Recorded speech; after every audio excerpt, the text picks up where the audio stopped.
오늘 신학강좌 신론 7번째 시간을 우리가 맞이하게 되었습니다. 오늘 여러분과 함께 생각해 보고자 하는 사상은 7번째 이신론이라고 하는 것입니다. 이신론.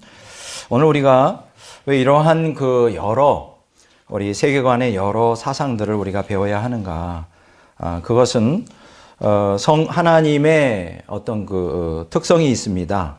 그러니까 하나님의 3대 특성이 있는데 그것이 바로 하나님의 초월성이라는 특성이 있고요. 두 번째로 하나님의 내재성이라는 특성이 있고요. 세 번째로 하나님의 편재성이라는 게 있습니다. 우리가 이제 보통 이러한 주제들은 우리가 신학적인 측면에서 많이 다루는 주제인데요. 근데 이게 복잡하다 보니까 많은 사람들이 간과하는데 이러한 하나님의 3대 특성, 초월성, 그 다음에 내재성, 편재성. 초월성이라는 건 뭡니까? 온 우주 만물을 갖다가 초월해 계신 분이죠. 그리고 하나님의 내재성이라는 거는 모든 사물에 하나님이 거기에 내재해 계시다는 거예요. 그러니까 안 계신 것이 없는 거죠. 또 편재성이라는 것은 하나님이 어디나 다 계시다는 거예요. 이게 하나님의 편재성이라는 것인데 이러한 하나님의 세 가지 특성을 함께 종합적으로 이해하지 않고 단편적으로 그 특성 가운데 하나만 취하거나 또 하나를 경홀히 여거나 무시할 때 이게 이제 마귀가 우리를 갖다가 온전히 하나님으로부터 떨어뜨리게 만드는 그러한 아주 결정적인 역할을 합니다. 하나님의 초월성에 대하여 하나님의 초월성만을 강조하는 이론이 있어요. 그게 바로 이제 저와 여러분들이 오늘 배우게 되는 이신론이라는 겁니다. 이신론은 하나님의 초월성만을 믿어요. 예. 그 다음에 하나님의 내재성만을 또 강조하는 이론이 있어요. 그걸 갖다가 이제 우리가 뭐라고 말하냐면 물활론이라고 그래요. 모든 만물에 바로 영혼이 깃들어져 있다는 물활론이라는 게 있고요. 세 번째로 하나님의 편재성을 또 그것만을 강조하는 이론이 있어요. 그게 이제 뭐냐면 범신론이라는 겁니다. 하나님이 어디나 이 자연 만물에 계신다. 그러니까 자연이 곧 신이다. 뭐 이런 얘기입니다. 자, 그러면 이 세 가지 하나님의 초월성과 하나님의 내재성과 하나님의 편재성 이 세 가지 속성 중에 하나가 결여되거나 또 하나만을 주장하면 어떤 일이 일어나느냐? 바로 왜곡되고 변질된 신개념을 갖게 됩니다. 왜곡되고 변질된 신개념을 갖게 돼요. 그러게 되면 하나님의 개념이 왜곡이 되고 변질되면 어떻게 될까요? 하나님의 인격 개념이 이제 말살되게 돼요. 그러면 거기서 끝나지 않고 자, 하나님의 인격 개념이 말살되면 어떻게 될까요? 애매모호한 유사유실론에 빠지게 됩니다. 그러니까 여러분들이 이 땅에 있는 모든 세계관, 이 땅에 있는 모든 종교들이 다 100% 거짓말을 얘기하는 건 아닙니다. 하나님의 어떤 특성의 한 일부만을 강조하고 또 다른 부분들은 왜곡을 시켜버리면 이것이 기점이 되어 인격성이 말살되고 결국 애매모호한 유사유실론이 되고 그렇게 해서 결국은 인격적 하나님과의 관계성이 이제 끊어지는데 이러한 단편적인 각 종교마다 각 세계관마다 갖고 있는 이 단편적인 진리만을 고수하게 될 때에 그들은 단편적인 진리 때문에 그 종교를 따라가고 그 세계관을 받아들이지만 균형 잡힌 하나님의 특성을 파악하지 못하고 있기 때문에 결국은 마귀의 미혹에 빠지게 됩니다. 오늘 그래서 저는 여러분들께 왜 우리가 이렇게 균형 잡힌 또 바른 하나님의 특성에 대해서 이해해야 되는지에 대해서 배우고 있는데요. 조금 아까 제가 말씀드린 대로 하나님의 초월성만을 강조하는 그러한 이론이 이제 이신론이라는 겁니다. 이신론. 그래서 이 이신론을 왜 우리가 배워야 되느냐? 17세기 말과 18세기 초에 그때 당시에 계몽주의 시대가 이제 대두될 때거든요. 그러면 우리가 계몽주의 하면 이제 특징이 뭡니까? 모든 것을 인간의 이성을 기초로 하여 또 과학에 근거하여 합리적으로 생각하는. 그래서 이 계몽주의 시대를 우리는 뭐라고 말합니까? 합리주의 시대다. 이렇게 말합니다. 근데 그때 당시에 종교관이 있었어요. 다른 말로 말하면 그 계몽주의 시대에 대다수의 지성인들이 따르던 그 신관이 있었단 말이에요. 그 신관이 뭐냐? 바로 이신론이라는 거예요. 그러면 이신론은 한마디로 말하면 뭐냐?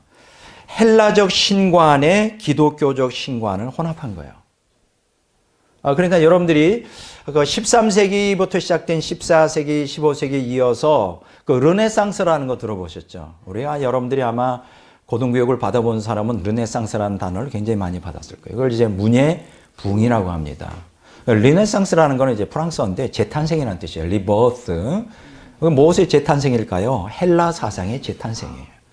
그러니까 그 이전까지는 중세 시대로서 오직 기독교, 특히 교회를 중심으로 교황권이 강화되어 신학이 중심이었죠. 그러니까 중세 시대에는 그때 또 철학이 있었고 과학이 있었지만 모두가 다 신학의 신여였습니다. 이제 그러다가 이제 십자군 전쟁, 이 역사적인 배경을 우리가 아는 게 중요한데 십자군 전쟁이 일어나고 그래서 교황권들이 붕괴되고 봉건 영주 시대가 붕괴되면서 이제 근대로 접어들게 되거든요. 그게 이제 바로 르네상스가 문예 부흥이 일어나게 되는데 그때 교회의 속박에서 벗어난 그러니까는 문예 부흥을 주도했던 사람들이 이제 고대의 그리스의 문화와 철학이나 신화 이런 것들을 다시 회복시키는 운동을 했어요. 그래서 그때부터 르네상스 시대부터 이제 헬라적 신관이 유럽에 이제 밀려들고 그것이 꽃을 피운 게 결국은 계몽주의 시대라는 것입니다. 그래서 그때 탄생한 그 신관이 종교관이 바로 이신론이라는 건데 이 이신론은 헬라적 신관과 기독교적 신관이 혼합한 것이다. 그러면 헬라적 신관에서 뭘 따온 걸까요? 헬라적 신관에 우리가 지난번에 배웠죠. 신의 고난 불가성이라는 거예요. 그러니까 신은 인간의 고난에 함께 동정하지 않고 참여하지 않는다. 이게 헬라적 신관의 아주 독창적이고 두드러진. 그러니까 인간에게 무관심한 신이죠. 그러니까 어떤 면에서는 인간에게 무관심하니까 신은 존재한다 할지라도 사실은 나에게는 아무 관계가 없는 신. 그래서 관념론적인 신관이죠. 이게 헬라적 신관이고요. 기독교적 신관은 뭡니까? 철저히 인격적 하나님의 인격성을 주장하잖아요. 그래서 하나님의 인격성을 주장합니다. 그래서 이 이신론은 그동안의 기독교적인 인격적 하나님에 대한 하나님의 인격성과 거기다가 헬라적 신관인 신의 고난 불가성 이것을 갖다가 결합하여 이제 자연 법칙 안에서 신을 이해하려고 했던 것입니다. 그러니까 그때 당시에 근대 과학이 발달할 때는 사실 근대 과학의 초점은 뭡니까? 물질 중심적인 과학이죠. 분자 이상의 세계, 또 전자현미경이 아니라 이제 광학현미경, 광학만환경 이런 것들이 이제 발달하던 시대니까는 세포다 거기까지밖에 모르는 거예요. 사실은 현대 과학에 와서 전자현미경이 발전이 되고 또 그다음에 원자의 세계의 깊이까지 들어가면서 이제 물질의 본질이 무엇이냐를 이제 논하게 되는데 그때까지만 해도 과학하면 또 근대 과학하면 어떤 눈에 보이는 그렇죠? 인간의 오감을 통하여 이성적으로 생각하고 또 경험되어 줄 수 있는 영역만을 했기 때문에 자연이 자연 법칙의 영역 안에서 이제 인간의 이성을 중심으로 신을 이해하려고 하는 시도가 이제 계몽주의 시대에 만연한 것은 자연적인 거예요. 그래서 이 신론을 자연 법칙 영역 안에서 신이 있느냐 없느냐 따지기 때문에 이걸 자연신론이라고 합니다. 자연 신론, 내추럴리즘이라고 이렇게 말해요. 또 인간이 이성에 국한하여 신을 이해하려고 했기 때문에 이신론이라 그래요. 자, 이해가 되죠? 이신론이라는 거는 그런 데서 나왔구나. 이신론은 자연신론이라고도 말하는구나. 자, 그럼 이걸 다시 한번 정리하면 근대 과학의 발달과 또 인간의 이성으로 중심으로 해서 자연 법칙의 영역 안에서 신을 이해하려고 하는 자연신론. 그리고 그것을 인간의 이성에 기준하여 신을 이해하려고 하기 때문에 이신론이다. 이제 이렇게 설명을 할 수 있습니다. 자, 그러면 조금 더 구체적으로 들어가서 이신론은 뭐냐? 초월적 하나님을 인정해요. 신이 존재한다는 걸 인정합니다.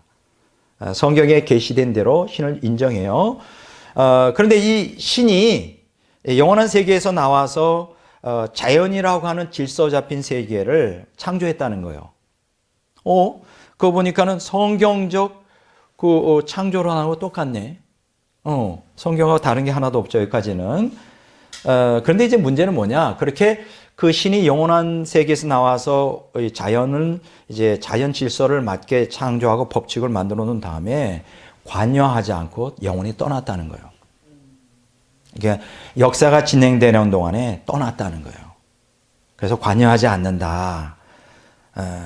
그래서 자연 법칙을 따라 인간은 이 온 우주 만물이 운행이 되고, 그러면 인간은 이 땅에서 어떻게 살아야 되느냐? 도덕 법칙에 따라 양심에 꺼리끼지 않게 인간 이성을 의지하여 살아가면 나중에 죽어서 심판대에서 그 하나님 앞에 이제 선악간의 심판을 받고 뭐 영원한 영생으로 또 멸망으로 간다. 이게 이제 이신론의 기본 핵심이에요. 그러니까 언뜻 들어보면 이 이신론이라는 것도 굉장히 그 매력이 있어요. 왜냐하면 인간이 합리적으로 생각할 수 있는 것이고요.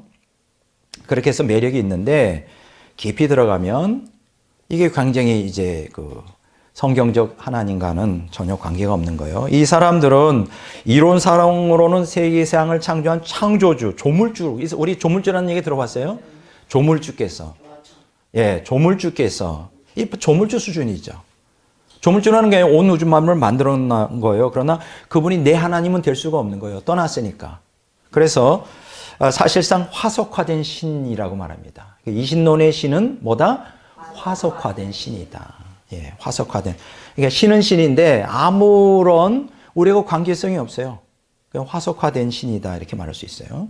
자, 조금 아까 제가 말했죠. 이신론은 기독교적 신관과 헬라적 신관이 혼합된 것인데 특히 헬라적 신관에서는 신의 고난 불가성을 강조한다. 자, 그러면 이신론의 그 헬라적 신관의 그 기초를 어디서 왔을까? 두 사람에게서 왔죠. 플라톤, 그 다음에 아리스토텔레스 이렇게 말할 수 있습니다. 자, 플라톤의 신관은 이제 데미우르고스라 그래요. 이런 것들은 다 학문적인 용어인데 사실은 교회 설교에서는 전혀 듣도 보도 못하는 거죠. 그러나 배워야 되는 거예요. 네, 배워야 됩니다. 데미우르고스라 그렇게 말하고 아리스토텔레스의 신관은 뭐냐? 부동의 운동자라는 단어가 있어요. 부동의 운동자. The unmoved mover.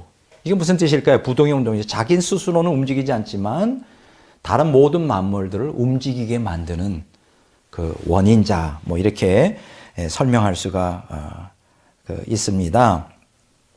자, 그럼 여기서 플라톤의 신관인 데미우르고스를 조금 한번 좀 생각해 보겠습니다. 이 데미우르고스라는 게 헬라어에서 나온 건데 이게 장인이라는 뜻이에요. 크래프트맨.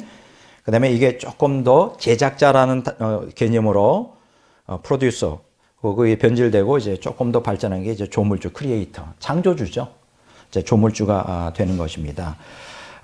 그런데 이제 헬라 철학에서는 이 데미우르고스라고 하는 이 신이 절대 무에서 유를 창조하는 전지전능한 신이 아니에요. 아니고 혼동 상태, 이미 존재하는 이 우주. 그러니까는 헬라의 신과는 초월적 신이 아니에요. 우주 안에 존재하는 만물 안에 예속되어 있는 신이죠. 그래서 이 혼동 상태에 있는 진료의 만물의 원형인 이데아를 부여하여 이제 질서를 만들어낸, 그래서 발전시킨 그것이 이제 데미우르고스라는 뜻이에요. 굉장히 어려운 내용이죠. 사실 이러한 것들은 이제 철학 시간에 배우는 건데 저는 이제 한마디로 딱 이렇게 그렇게 어려운 주제를 이제 설명하면 되겠고요. 그 다음에 이제 아리스토텔레스가 주장한 부동의 운동자는 누구냐? 쉽게 얘기하면 시동자라고 말할 수 있어요. 그 프라임 무버라 그래서 모든 만물들을 다 생명이 있게 만들고 모든 것을 움직이게 만드는, 운동하게 만드는 제1원인자라. 뭐 이렇게 말할 수 있나요? 그러니까 본인 스스로 움직이지 않죠. 붙박이 별처럼 가만히 있어요. 그러니까는 이런 신은 어떤 신일까요? 감정이 없는 거지. 뭐 세상에서 전쟁을 일으키고 불의가 판쳐도 그거 관여하려고 하지 않아. 움직이지 못해 자기 스스로는. 참 신비하죠.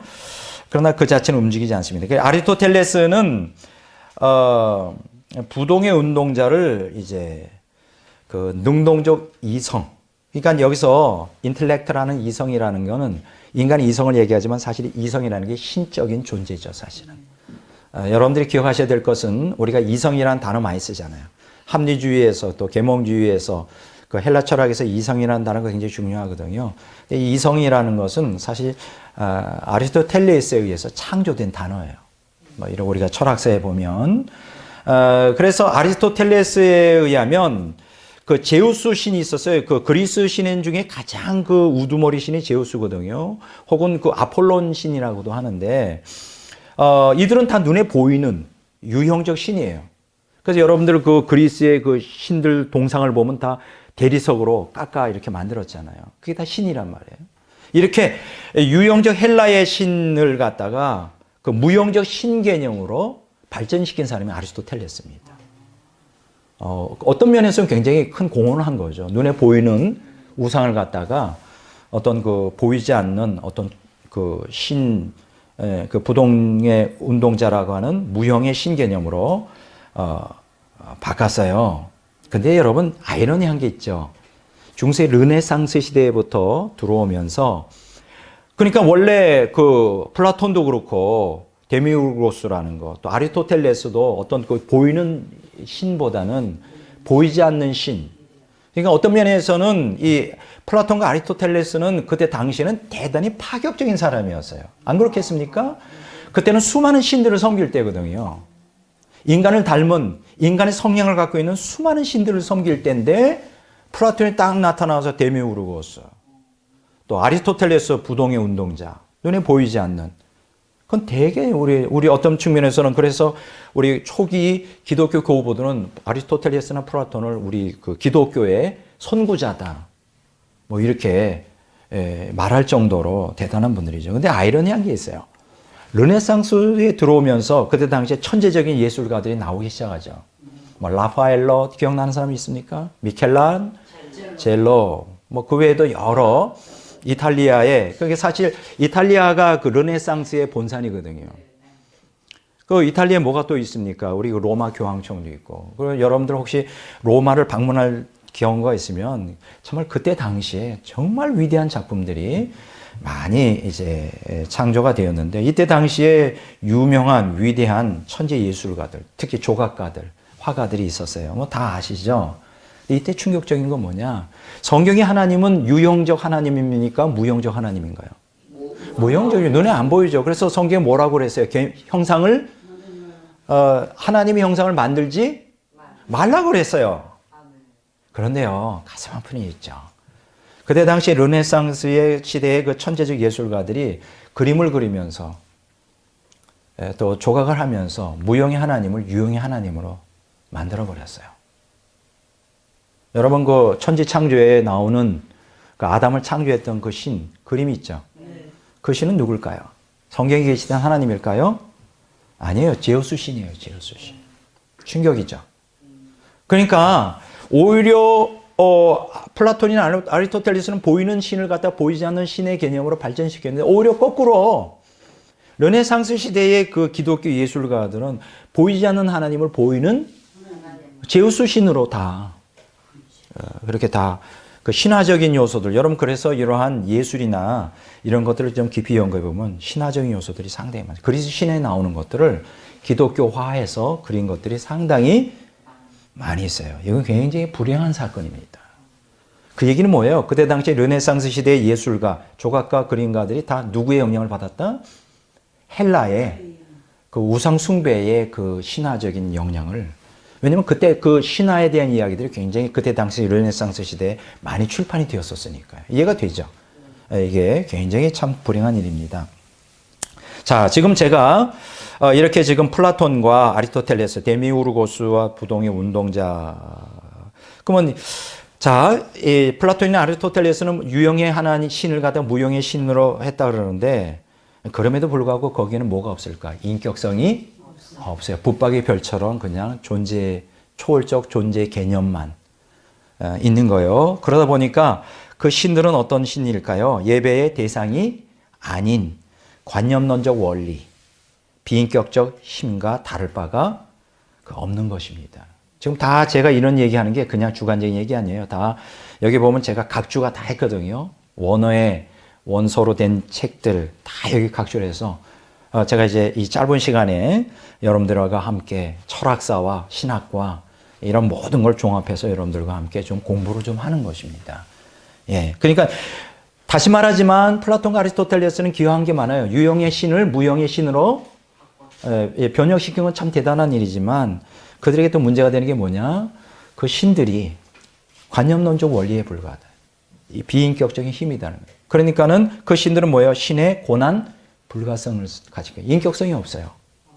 그러니까 이게 이제 문제가 되는 거예요. 이러한 그래서 이 신론은 결국 헬라적 신관과 기독교 신관이 결합한 건데 어쨌든 여기서 초점은 뭡니까? 이 신론에서 인간의 이성을 종교적 진리의 핵심이요 진리의 매개자로 한 거예요. 쉽게 얘기하면 인간 이성이 그 신의 존재를 평가하고 신을 이해하는 절대적인 기준이 되었다. 우리 기독교는 신을 이해하고 신을 평가하는 기준이 인간의 이성인가요? 아니면 신앙인가요? 신앙이에요, 바로. 그래서 우리가 2000년 기독교 역사에서 항상 갈등을 가졌던 게 이성이냐, 신앙이냐. 이 신앙의, 그럼 무엇에 대한 신앙일까요? 계시에 대한 신앙이죠. 그래서 사실은 2000년 역사는 이성과 계시의 싸움이다. 자, 무슨 계시요? 성경의 계시다. 우리가 하나님의 인격성, 하나님을 우리가 믿는 것은 물론 이성을 우리가 도구로 쓰긴 쓰지만은 이성이 근원이 아니죠. 뭐가 근원이에요? 계시가 따라서 할까요? 계시. 다시 한번 계시. 이 계시하면 자꾸만 우리 그 주관적으로 경험하는 환상을 물론 그것도 계시지만 우리가 기독교 신학사에서 또 철학에서의 계시라는 거는 바로 인간의 이성을 뛰어넘는 거기에서 하나님 인격적 하나님이 자기를 드러낸 또 그것이 결국은 계시는 궁극적으로 성경으로 귀착될 수 있는 거죠. 그렇죠? 이해가 되죠? 그러니까 우리의 신앙은 이성에 근거하지 않습니다. 어디에 근거할까요? 계시에 근거해요. 다시 말합니다. 우리의 신앙이 어디에 근거하지 않는다? 이성에 근거하지 않고 계시에 근거한다. 그러나 이성에 근거한다 하여, 계시에 근거한다 하여 이성을 또 무시하지는 않아요. 이 균형을 잡아야 되는 거예요. 이게 참 이제 우리가 철학사나 신학사에서 보면 많은 이제 문제가 되는데 어쨌든 이 신론의 문제는 뭐냐? 그들의 신앙을 어디에 뒀다? 계시에 두지 않고 다시 말하면 성경에 기초를 두지 않고 인간 이성.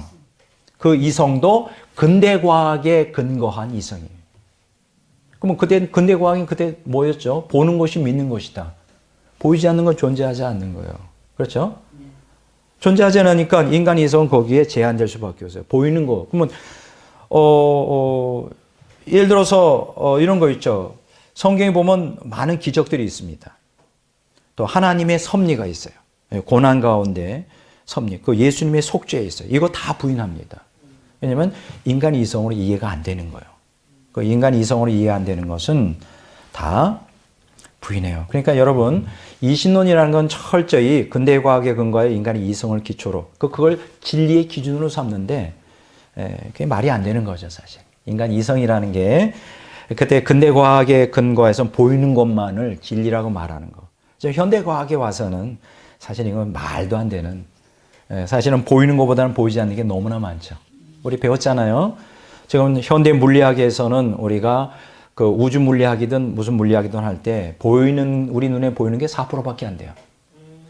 그 중에서도 이 행성이다, 태양이다, 지구다 하는 눈에 굵직굵직해 보이는 게 0.4%밖에 안 돼요. 그러면 4% 중에서도 0.4%면 나머지는 다 뭐예요? 그러면 나머지는 어떻게 될까요? 4%, 3.9, 그 참 해석이 잘 안 되네. 자, 4%에서 0.4% 빼면 얼마나 될까요? 0.96? 3.96. 네. 그 3.96%도 다 우주에 떠 있는 먼지예요. 그 우리 눈에 실제적으로 가시적으로 관측할 수 있는 게 0.4%밖에 안 된다. 근데 나머지 그럼 0.4%는 99.6%가 보이지 않는 암흑 에너지와 암흑 물질이에요. 그게 잡히지가 않아요. 과학 측정으로. 근데 존재해요. 이런 시대에 우리가 살고 있어요. 그럼 눈에 안 보인다고 존재하지 않느냐? 그건 아니잖아요. 사랑이라는 건 눈에 안 보여요.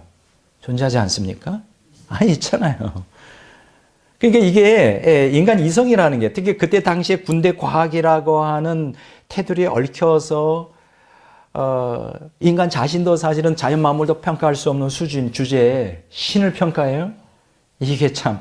그러니까는 그 인간 이성에 근거하여 또 자연과학, 그때 당시에 자연과학에 근거하여 신을 믿으려고 하니까 이렇게 이제 엉터리, 이신론과 같은 이론이 나올 수밖에 없는 것이죠. 그때 당시에는 그런데 재밌는 거는 그때 당시 이신론자들이 대부분 지성인들이 선호하던 사상이거든요. 지금 생각하면 굉장히 웃기는 거예요. 지성인들, 정치가들, 뭐 예술가들, 문학가들, 공부 많이 한 사람들이 대부분 다 이신론자들이었어요. 예. 그러니까 이게 굉장히 지금 생각해 보면 굉장히 우스운데 그때는 대단히 아주 고상한 신관이었다는 거 여러분들 그렇게 여러분들이 이해하시면 됩니다. 그러면 어떤 사람들이 이신론자였을까? 존 로크라고 하는 사람이 이신론자였어요. 누굴까요? 영국의 경험론 철학자죠. 그 다음에 아이작 뉴턴. 어디서 많이 들어본 것 같죠? 근대 과학의 아버지예요. 와, 이 사람도 이신론자예요. 그 다음에 볼테르 들어보셨죠? 네. 이 사람도 이신론자예요. 볼테르 프랑스 계몽주의 사상가죠. 또 이제 놀라운 일들이 있습니다. 벤자민 프랭클린 들어보셨나요? 미국 독립선언문을 기한한 자예요. 조지 워싱턴 미국 초대 대통령이에요. 토마스 제퍼슨 미국 독립선언문 기한자예요. 아마 여러분도 이렇게 굉장히 충격을 먹을 거예요. 우리가 아는 상식으로는 벤자민 프랭클린, 조지 워싱턴, 토마스 제퍼슨 이런 사람들은 우리가 듣기로는 청교도들이라 기독교인들이라 원래는 미국이 청교도들이 세운 국가다. 그게 조금 맞기도 하고 많이 틀리기도 해요. 그 말이. 착각이죠. 여러분, 미국이 청교도들이 세운 나라일까요? 아니요. 그렇게들 생각한다고요. 그렇게들 생각해요. 그렇게 생각할 수밖에 없는 게 사실은 지금까지도 미국은 대통령이 되면 이제 성경 위에 놓고 손소하잖아요. 그리고 기독교 문화가 많이 발달된 나라란 말이에요. 그래서 미국이 왜 이렇게 부강한 나라냐? 그들이 청교도들의 신앙에 의한 기독교 국가이기 때문에 이렇게 복을 받은 거다. 그게 다 맞지는 않아요. 물론 하나님이 제1차 각성운동, 제2차 각성운동, 제3차 각성운동이라는 드와이든 무디까지 부운동이 막 미국에 쏟아부어진 그건 하나님의 섭리죠. 그래서 기독교의 영향력이 크긴 하지만 청교도들이 세운 국가도 사실은 아니고요. 기독교 국가도 사실은 아닙니다. 엄밀하게 말하면 우리가 미국이 이제 독립선언을 하고 이제 국가가 세워지잖아요. 그게 1776년인가요? 네. 미국이 독립한 게. 그때 기초를 놨던 사람이 이제 지금 얘기한 대로 벤자민 프랭클린이나 조지 워싱턴이나 토마스 제퍼슨 이런 사람들이 이제 독립을 하는데 이 사람들이 다 기독교인이 아니에요. 오해를 푸시기 바랍니다. 이 사람들은 기독교인이 아니라 뭐라? 이신론자예요. 이신론자예요. 이신론은 기독교가 아닙니다. 혼합 종교입니다. 이성 종교예요. 자연 종교예요. 성경하고는 전혀 달라요. 그래서 이 사람들은 굉장히 성경을 증오합니다. 충격이죠. 이신론자들은 사실은 무신론자예요. 왜냐하면 화석화된 신을 믿으니까 인격적 하나님을 인정하지 않고요. 성경의 계시를 인정하지 않아요. 그들은 도덕적일지는 모릅니다. 그러나 성경에 계시된 하나님을 믿지 않기 때문에 결국 무신론자예요. 충격이죠. 여러분, 토마스 제퍼슨이 이런 얘기를 했어요. 비물질적인 존재들에 관해 언급하는 것은 존재하지 않는 것들에 대해 말하는 것과 같다. 정말 무식한 거죠. 지금 생각하면. 보이지 않는다 그래서 존재하지 않나요? 근데 그때는 그게 설득력이 있었어요. 인간의 영혼, 천사, 신 등이 비물질적인 개념들이기 때문에 그들은 존재하지 않는다. 얼마나. 근데 근대과학에서는 이게 정말 멋있는 말이었는데 지금 우리가 생각해 보면 참 한심한 얘기죠. 그래서 우리가 오래 살아야 돼요. 근대과학이 주도하던 시대에 태어나지 않고 현대과학이 극도로 발달된 이 시대에 태어난 게 저는 너무나 감사합니다. 너무나 감사해요. 근대과학이 주도하던 시대에 태어났으면 이 성경이 굉장히 비과학적인 책으로 예수 믿는 것이 굉장히 마치 무식한 사람들이나 믿는 것처럼 이렇게 호도될 수밖에 없는 상황이었거든요. 그러나 지금은 안 그렇죠. 현대과학에 와서는 보이지 않는 물질 세계가 사실은 보이는 물질 세계를 창조했다는 그 이론까지 발전하고요. 그래서 참 이 시대에 태어났다는 게 얼마나 감사한 일인지 모릅니다. 또 하나 충격적인 얘기를 할게요. 이 미국의 대통령 중에 이신론자가 있는데요. 이 사람이 누구냐 하면 아브라함 링컨이에요. 이 얘기를 하면 다른 곳에서 이런 얘기를 했더니 막 목사님들이 난리가 났어요. 혼란이. 왜냐하면 항상 설교 시간에 슈바이처 박사를 본받아라. 예수님 잘 믿어서 그렇게 복받았고 마더 데레사를 본받아라. 꼭 거기 한 사람 더 끼는데 아브라함 링컨을 본받아라. 그러니까 우리 현대에 있어서 근대 현대에 있어서 가장 존경하는 사람이 사실 아브라함 링컨이죠. 미국에도 보면 아브라함 링컨 그 돌로 만든 석상이 있거든요. 아브라함 링컨 하면 우리가 떠오르는 게 뭐죠? 노예 해방을 한 사람이에요. 노예 해방. 그래서요, 사실 이렇게 피상적인 지식은 참 위험합니다. 어깨 너머로 드는 지식은 굉장히 위험해요. 제가 지금 아브라함 링컨에 대해서 조금 얘기하려고 그러는데요. 이 아브라함 링컨은 이신론자예요. 기독교인이 아닙니다. 근데 마치 이 기독교인, 그것도 아주 독실한 기독교인처럼 오늘 한국인들은 거의 그렇게 믿고 있죠. 그런데 기대한 영향을 끼친 사람이 전광 목사가 쓴 백악관을 기도실로 만든 대통령 링컨. 2003년도에 나온 거거든요. 베스트셀러였어요. 아마 이것 때문에 돈 많이 벌었을 겁니다. 이 안에 있는 내용들이 피상적으로는 맞는 것 같은데 거기에는 많은 허점이 있어요. 아브라함 링컨은 어떤 사람이었을까? 여러분 객관적인 지식을 얻으려면 여러분들이 돈 안 들이고 인터넷을 할 줄 아는 사람은 위키피디아 인사이클로피디아라는 영어로 된 그 백과사전이 있어요. 우리 한국에는 위키백과로 치죠. 여러분들이 인터넷 들어가서 위키백과 치면 쭉 나옵니다. 그런데 안타깝게도요, 한글로는 적당히 해놨어. 하나의 그 A4 용지로 한 장짜리 정보라면 두세 줄로 끝난 게 너무 많아. 그렇게 부실하게 번역을 해놨어요. 그래서 한글 위키백과 가지고는 빠진 데가 너무 많아서 아니에요. 영어로 봐야 돼요.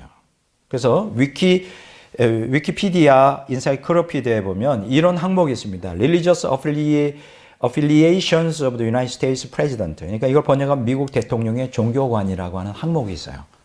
거기를 딱 치고 들어가면 조지 워싱턴 토마스 제퍼슨과 더불어 아브라함 링컨을 이신론자로 거기에 기록하고 있습니다. 그냥 백과사전이니까 정보가 정확하겠죠? 내가 거짓말하는 거 아니니까.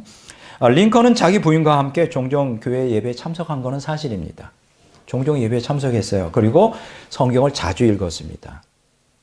여러분, 그 아브라함 링컨의 그 오두막집에서 제가 그 아브라함 링컨이 태어난 집에도 가봤지만은 그 스토리 알잖아요. 우리 어릴 때부터 아브라함 링컨은 엄마 그 신앙이 좋은 엄마의 품에서 성경을 읽고 자랐다.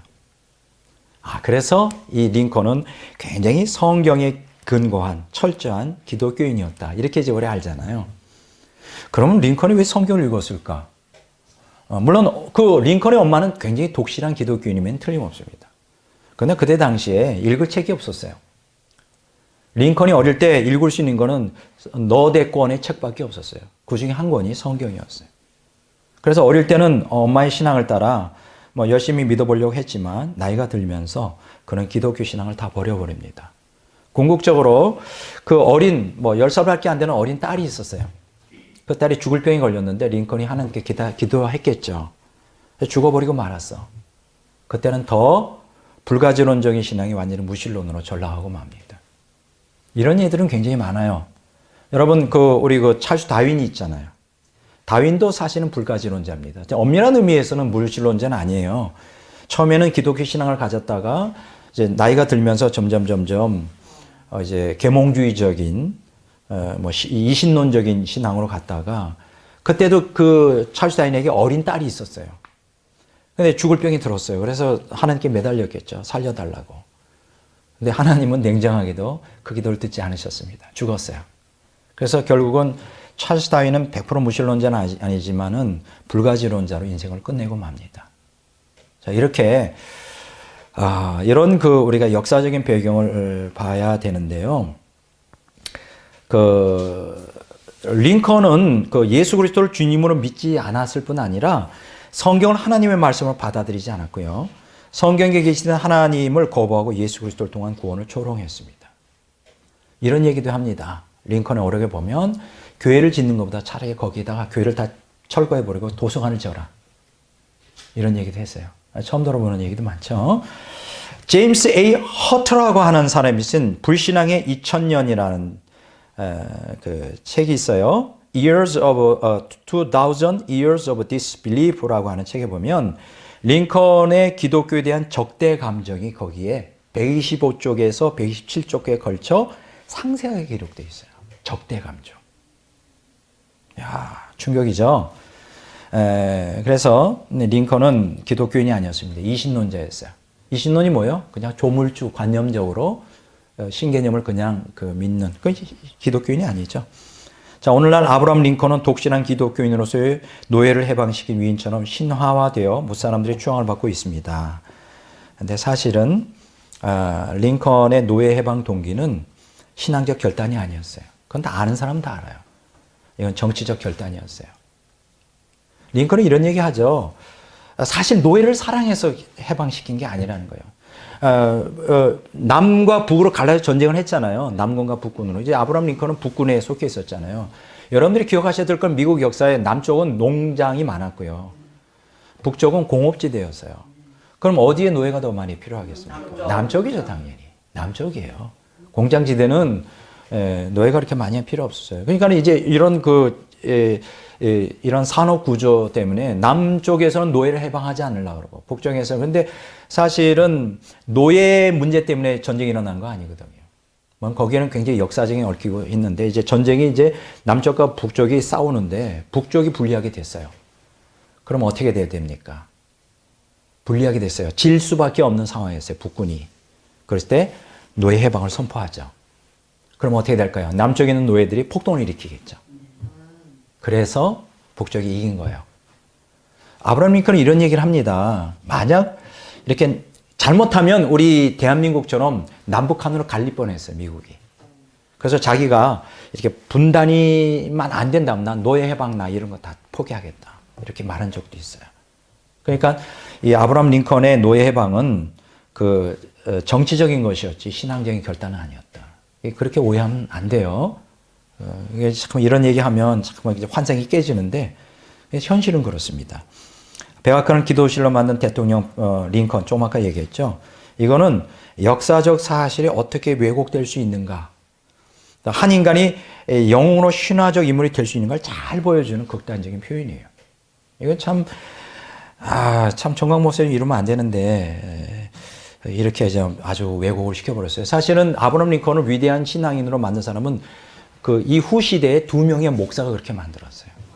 왜냐하면 기독교 유리하게. 자, 봐라. 이렇게 기독교에도 위대한 대통령이 있다 하겠어 2명의 목사가 그걸 갖다 조작해낸 걸 우리는 그냥 받아들이고 사실 그렇게 되었다. 이렇게 말합니다.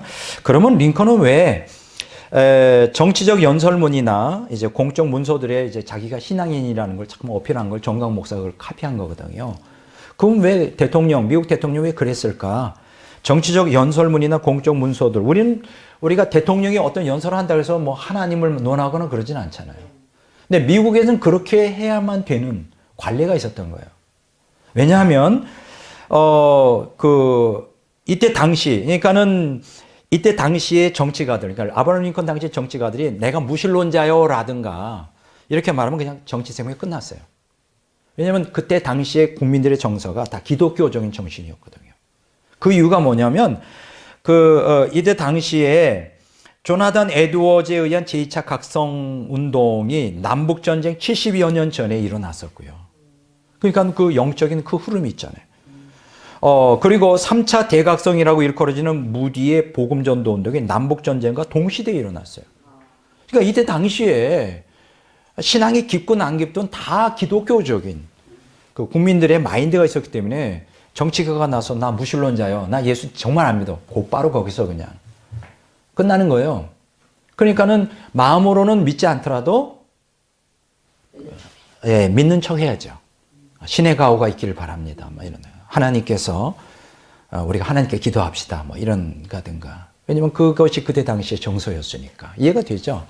예, 그런 그 어떤 그 공적인 문서들, 정치적인 연설물들만을 정강 목사가 따서 이제 편집을 한 거죠. 여러분 어떻게 생각합니까? 이러한 사회적 분위기 속에서 정치가가 연설문이나 공적 문서에 성경을 인용하며 신앙적 발언을 하는 것은 단순한 정치적 목적을 위한 것이며 간과해서는 안 됩니다. 단순히 정치적 목적을 위해서 한 거예요. 이 책이 그런데 이 엉터리 책이 왜 그렇게 환호를 받았을까?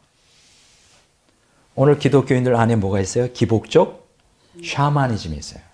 자, 봐라, 링컨. 오두막집에서 별 볼 일 없는 집안에 태어나고 공부도 제대로 못하고 초등학교도 나올까 말까 하는데 이 사람이 예수님 잘 믿었더니 나중에 대통령 됐어. 와, 자, 이렇게 우리도 잘 믿고 기도하면 대박이야, 인생. 이거지, 이거. 그래서 막 열광하는 거예요. 이게 베스트셀러, 열광.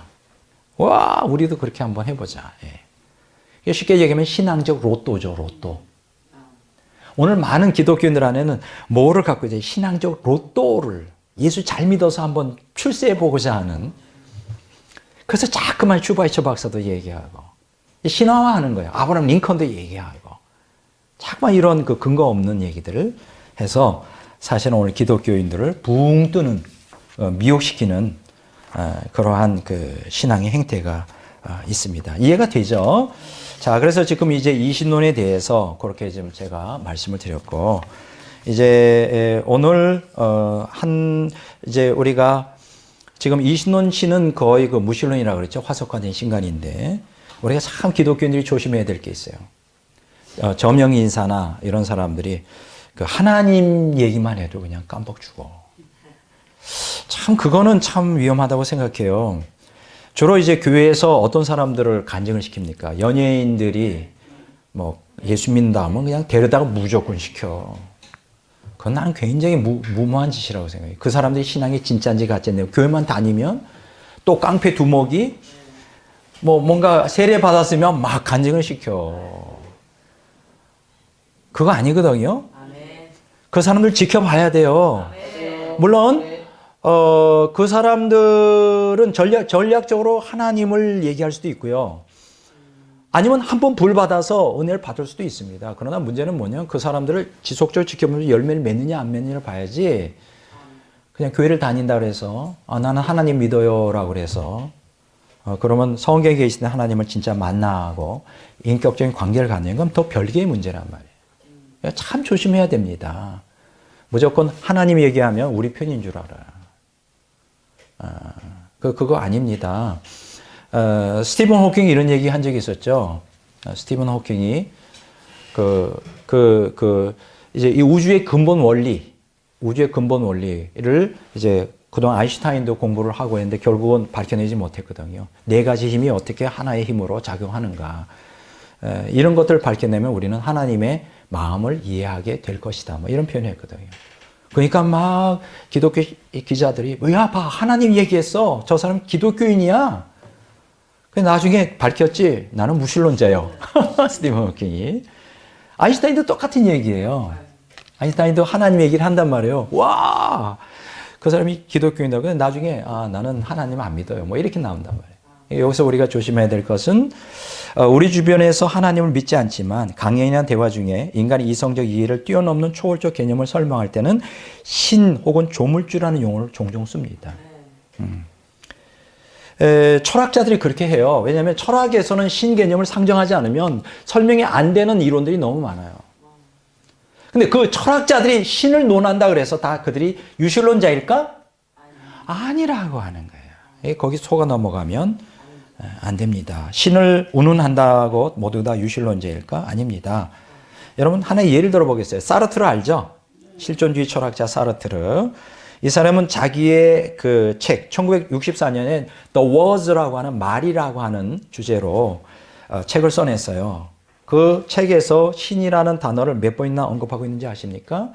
250번이나. 많이도 언급했네. 250번이나 신을 언급했습니다. 이야, 대단해요. 그렇지만 이 사르트르는 무신론적 실존주의예요. 신을 믿지 않습니다.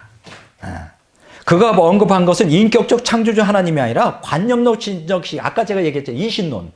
관념론적인 신으로서 자신의 철학 체계를 뒷받침하기 위한 철학 용어에 불과한 거예요. 여러분, 2005년도 5월 12일에서 26일까지 10개국 성인 1000명을 대상으로 한 설문조사에 의하면 신의 존재를 믿는다는 사람이 미국에 몇 프로나 될까요? 충격적입니다. 80%예요. 몇 프로? 80%. 그리고 USA 투데이지의 조사에 의하면 2010년 10월 7일에 조사했는데 90%라고 나와 있어요. 와, 신앙 좋네. 미국인들의 전체의 80% 내지 90%가 신을 믿어요. 와, 기독교 국가네. 착각하지 마세요. 그들 대부분이 가짜 신을 믿어. 제가 미국에 10년 살아봤잖아요. 교회 안 다녀도 미국 사람들은 기본적으로 대부분 1년에 2번은 다녀요. 이스터, 부활절 때. 아니면 추수감사절. 아니면 성탄절. 아니, 2-3번은 가요. 교회 안 다녀요. 그리고 안 다녀. 근데 재밌는 게 뭐냐면 이 사람들이 교회 안 다니는데 마켓에 가보면, 마트에 가보면 스타킹이 그렇게 팔려요, 그때. 부활절 때, 땡스기빙, 추수감사절 때, 크리스마스 때. 왜 스타킹이 팔릴까? 그날은 스타킹을 신고 교회를 가는 거예요. 뭐 불티나게 팔려요. 우리가 이제 부활절 가까우면 달걀이 많이 팔리는 것처럼 스타킹이 막 불티나게 팔려요, 미국에서는. 평소에 안 가다가 그때 한번 가는 거예요. 웃기죠? 네. 그러면 그 교회에 1년에 한두 번 갔다 해서 그가 신자일까? 삶은 개판인데 엉망으로 살고 온갖 죄를 다지며 그러니까 조심해야 된다니까요. 참 조심해야 돼. 89% 90%가 신을 믿는데 영국은 33%, 프랑스와 대한민국은 각각 50%. 우리 한국 사람들 만만치 않아요? 신을 믿는다는 게 50%나 돼요, 우리나라가. 와, 맞네. 그러면 신을 믿으면 50% 믿으면 이 사회가 깨끗해야 되겠네? 아니잖아요. 아니에요. 이게 다 그 신을 믿는다는 얘기에 속아 넘어가지 말라. 모두가 인격적 신 믿는 건 아니에요. 이렇게 유사유실론, 애매모호한 유실론, 적당히 인간이 각색해 놓은 가짜 신들을 믿기 때문에 그들을 다 액면 그대로 유실론자라고 생각하면 안 된다. 그렇게 말씀을 드릴 수가 있습니다. 자, 그의 신간이 철저히 성경에 게시된 인격적 하나님을 믿는 유일신론자인가, 더 나아가서 예수 그리스도를 믿음으로 성령인 내주를 통해 하나님의 생명을 이식받아 거듭난 삼위일체적 유일신론자인가를 확인해야 돼요. 그리고 더 나아가서 가장 중요한 게 뭐냐면 믿더라도 하나님 말씀대로 순종하여 사느냐. 여러분 어떻게 생각하세요? 우리가 거듭날 수 있어요? 은혜 받을 수 있습니다. 근데 성경에 게시된 말씀대로 순종하지 않으면 어떻게 될까요? 그리스도인으로서의 빛과 소금 역할이 붕괴가 됩니다. 어떤 사람들은 자꾸만 제가 한때 은혜 받은 것만 강조해. 한 번 은혜 받은 것만 강조해. 한 번 거듭난 것만 강조해. 그거 가지고 신앙이 유지되는 게 아니에요.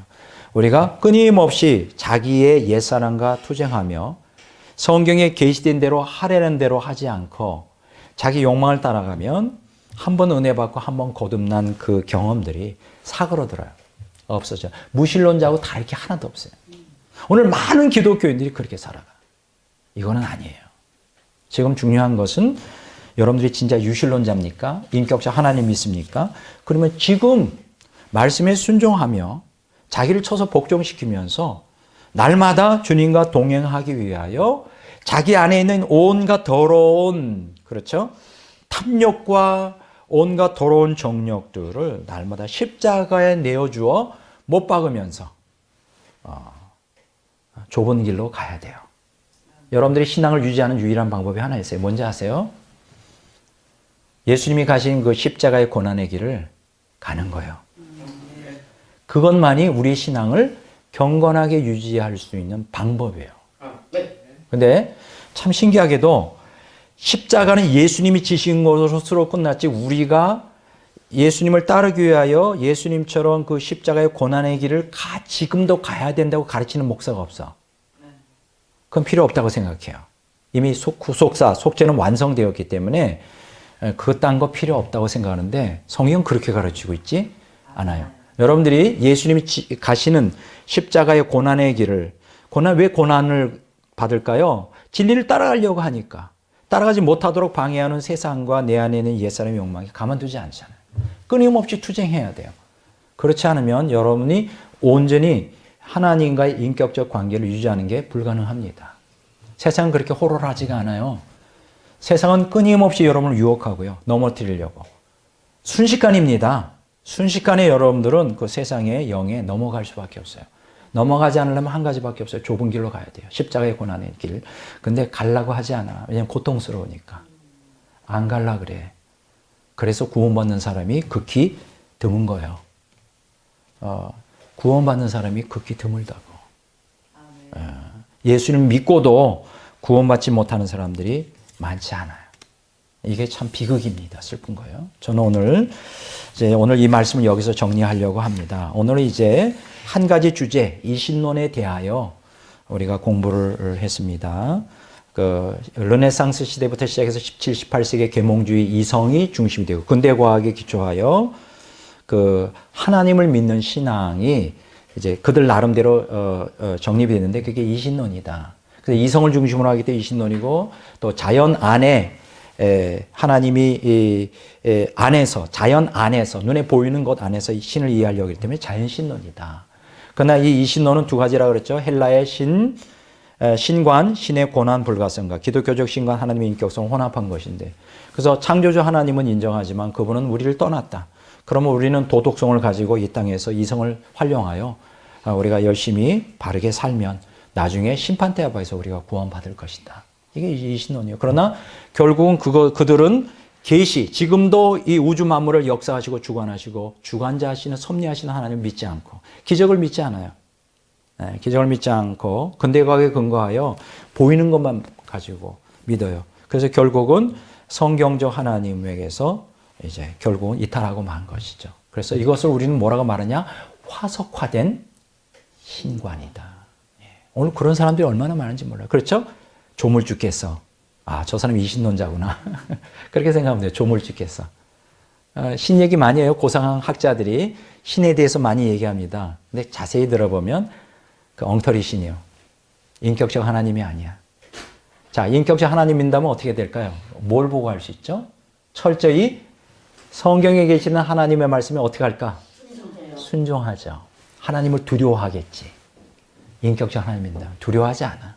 갖고 놀아. 자기가 하나님이야. 이런 사람 많이 봅니다. 자, 그래서 신을 논한다 그래서 그 신을 성경적 하나님이라고 오해하지 말도록 조심해야 된다. 이제 오늘 제가 말씀드리는 그 핵심입니다. 자, 오늘 여기까지 오늘 강의를 끝내도록 하겠습니다.